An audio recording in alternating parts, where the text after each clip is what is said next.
It used to be that whenever you traveled, you'd stay in a hotel. That was it. But now there's so many more options. So where should you stay? I'm here to help you decide if you should stay in an Airbnb or a hotel.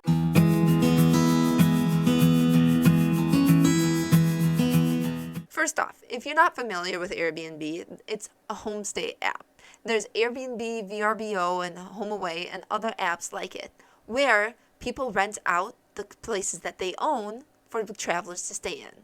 It's like short-term rentals. This has gotten so big that some people buy places just to rent them out to travelers. And because of that, there's some pretty nice places to rent. For me, the biggest factor I consider when deciding where I should stay is price, and I'm sure it's similar for many of you. Airbnbs you can get for roughly $100, which isn't bad, especially if you're staying with someone else, because then you split the cost. And this is the baseline I use for booking any stay. Roughly $100, if not less, maybe a little more depending on where you're staying. If you're going somewhere like a national park, things will get a little more expensive than that, and maybe then a hotel would be the cheaper option. Generally, I find hotels are more expensive than Airbnbs unless there's not a lot of demand for Airbnbs because it's a national park or a smaller town. Another thing to consider is how big your group is. If you have a big group, you should go with an Airbnb, because if you're in a hotel, you're each in individual rooms,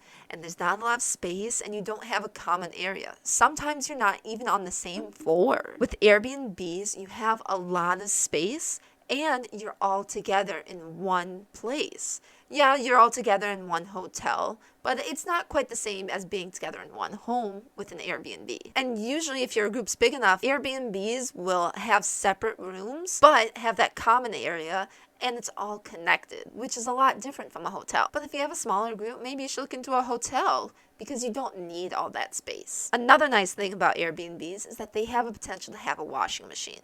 Yes, hotels have washing machines, but they're public washing machines, and I don't know about you, but I don't really feel comfortable washing my stuff in a public washing machine unless I'm gonna sit there the whole time. Another pro that Airbnb has over hotels is that Airbnbs aren't just a place to sleep at night. Hotels, they are. That's all they are. Is there a bed and a bathroom? For some people, this may be the opposite, that all they want is just a place to lay their head and be able to go to the bathroom. But for me, even if I'm not there a lot, I still like to have a place that's more than just a bed.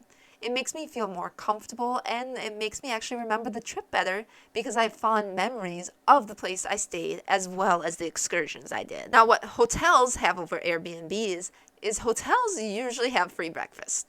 And I don't know about you, but I love free. It's a lot easier and nicer to just go down to breakfast that someone else made than have to make it yourself or go out to a restaurant and buy a more expensive breakfast. Obviously, the hotel's breakfast isn't like all that gourmet because it's usually eggs from a box and sausage that doesn't really have much flavor. But it's free, so what can you expect? Also, hotels have maid services that will clean your room during your stay. Yes, Airbnbs will clean the place before and after you, but they don't come in during your stay.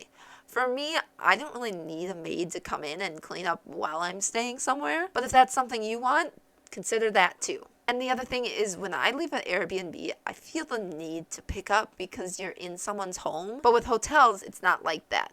So that's another consideration. Another positive for hotels is generally you know exactly what you're going to get. I don't say this to freak you out about Airbnbs because usually when you get an Airbnb, it's what you expected. But there's more security in a hotel that you know that this is what I expected and that's what it's going to get. With Airbnbs, it's a little more flimsy. It's still safe and it's still usually what you expect, but there's more of a chance that the pictures you looked at aren't gonna quite look the same as when you're in person. Another thing with hotels, they usually have staff on site, which is always nice if you have a question or you need something. With Airbnbs, you can always call the homeowner, but there's not that immediacy that you get with hotels. I personally prefer Airbnbs over hotels, but it's not to say that I only stay in Airbnbs, because I usually stay wherever's cheapest. Ultimately, the decision is up to you, but I hope I provided some clarity in your process of deciding where to stay.